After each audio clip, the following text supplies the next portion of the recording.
ជំរាបសួរពុកម៉ែបងប្អូនទាំងអស់គ្នាថ្ងៃនេះជួបជាមួយនឹងខ្ញុំទៀតហើយគឺមកធ្វើការហើយសំណួរសួរខ្លួនឯងថាមកធ្វើការឬមកសម្ដែងអញ្ចឹងណានាងខ្ញុំនិយាយមែនប្រកែសម្ដែងធ្វើនេះធ្វើនោះណាបងប្អូនប៉ុន្តែសម្ដែងក៏ពិតមែនប៉ុន្តែហើយការងារមែនតែនណាបងប្អូនធ្វើផងសម្ដែងផងអញ្ចឹងណាតែការងារហ្នឹងគឺហើយពិតមែនហើយការងារហ្នឹងមិនមែនថាឃើញសម្ដែងនាងខ្ញុំធ្វើឡប់អញ្ចឹងណាបងប្អូនតែការងារចេញមកគឺស្អាតតែម្ដងបងប្អូនធ្វើចុះធ្វើឡើងហើយអត់ដឹងខ្លួនការងារឲ្យតែយើងស្រឡាញ់យើងមានឆន្ទៈបងប្អូនទោះបីថាយើងធ្វើការផងយើងលេងផងក៏ពិតមែនទេហើយណាបងប្អូនយើងលេងផងអីផងអញ្ចឹងទៅដើម្បីកុំឲ្យ stress ពេកយើងលេងផងយើងធ្វើការផងទៅកុំឲ្យយើងស្មុគស្មាញគិតរឿងការងារច្រើនទោះបីច្រើនប៉ុណ្ណាបើឲ្យតែយើងមានបជាប្រៃឬក៏យើងចេះលេងកំ pl ុកកំ pl ែងអីខ្លួនឯងអញ្ចឹងទៅគឺយើងអត់ stress ហើយយើងសប្បាយក្នុងការធ្វើការងារអញ្ចឹងណាបងប្អូនធ្វើការសុកក៏ឃ្លានបាយដោយសារតែធ្វើការសម្ដែងធ្វើការផងធ្វើការពិតមែនផងហ្នឹងផ្លេចហូបបាយបងប្អូនដល់ម៉ោង1បងប្អូនមិនសម្ដែងណាសម្ដែងក៏ពិតមែនប៉ុន្តែធ្វើការមែនតែនដល់ម៉ោង1អញ្ចឹងឃ្លានបាយពេកអញ្ចឹងក៏មកដាំបាយហូបអញ្ចឹងទៅព្រោះនៅតែ2-3នាក់អញ្ចឹងដាំច្រើនទេដាំតែ2កំប៉ុងប៉ុន្តែ2កំប៉ុងហ្នឹងអស់ច្រាញ់តែម្ដងក៏ឃើញនាងខ្ញុំមៀតទូចល្អិតអីអញ្ចឹងគឺអត់បានទេបងប្អូនហូបបាយច្រើនណាគ្រាន់ថាអត់ធាត់អីអញ្ចឹងណានៅពេលដាក់ដាំបាយរួចរាល់ទុកហើយក៏ទៅសាត្រីបន្តិចសិនទៅអ៊ំគាត់ហៅថាអោយទៅសាត្រីដែលនាងខ្ញុំបានហាលហ្នឹងណាបងប្អូនគឺត្រីទូចដែរទេប៉ុន្តែយើងផ្លាក់ឲ្យចូលជាតិអញ្ចឹងទៅហើយហាលមកសពប៉ុណ្ណឹងទៅយើងទុកដាក់បានយូរអញ្ចឹងណាបងប្អូននាងខ្ញុំរៀបត្រីដាក់នៅក្នុងចានសាប្រមូលយកទៅទុកអញ្ចឹងណាប៉ុណ្ណឹងក៏បានពីពេលដែរទោះបីថាត្រីតូចមែនតែមានជីវជាតិខ្លាំងណាបងប្អូនឃើញតែត្រីតូចអញ្ចឹងមានជីវជាតិជំនួយដល់សុខភាពរបស់យើងខ្លាំងមែនតែនអញ្ចឹងនាងខ្ញុំក៏ប្រមូលដាក់ចានរូតរះហើយក៏ទៅបេះផ្លែបន្តិចដែរទៅដោយសារតែយើងទៅដល់កន្លែងហើយអញ្ចឹងក៏បេះផ្លែប៉ុណ្ណោះទេទុកហូបនៅពេលល្ងាចអញ្ចឹងណាបងប្អូននាងខ្ញុំក៏សារយកត្រីទៅទុកហើយក៏ឆ្លៀតទៅបេះបន្លែហ្នឹងមិនមែនថានៅណាឆ្ងាយទេបងប្អូននៅជាប់គ្នានៅនឹងឯង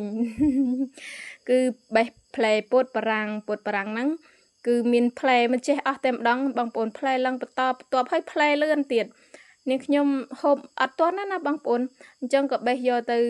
ធ្វើជាលក់ហូបតែម្ដងទៅទុកហូបពេលល្ងាចយើងប្រមូលផ្លែទុកទៅហើយដល់ពេលល្ងាចហ្នឹងយើងងាយធ្វើម្ហូបស្រួលតែម្ដងទៅអញ្ចឹងនាងខ្ញុំក៏បេះគួសមដែរបងប្អូនរួចហើយក៏មកបេះសណ្ដែកសណ្ដែកហ្នឹងនៅភូមិរបស់នាងខ្ញុំហ្នឹងហៅសណ្ដែកជ្រុងហើយភូមិបងប្អូនហៅមិនដែរតែភូមិរបស់នាងខ្ញុំហៅសណ្ដែកជ្រុងណាបងប្អូនស្រួយឆ្ងាញ់មែនតែនសណ្ដែកជ្រុងហ្នឹងយើងអាចយកទៅហូបជាមួយម្ហូបផ្សេងច្រើនមែនតែនាងខ្ញុំអត់យកទៅហូបជាមួយទឹកគ្រឿងទេគឺ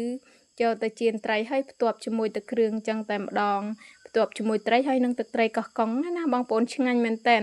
ទាំងសណ្ដែកជ្រុងទាំងផ្លែពោតបារាំងហ្នឹងគឺថាដាក់ទៅត្រូវគ្នាម៉ាច់ល្អមែនតែនបងប្អូនឃើញទេ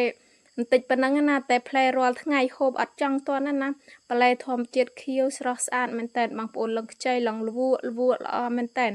នាងខ្ញុំបេះហើយបេះទៀតអញ្ចឹងណាដោយសារតែផ្លែច្រើនហើយផ្លែគេហ្នឹងស្រួយឡើងប្រៅឆ្ងាញ់ល្អណាបងប្អូន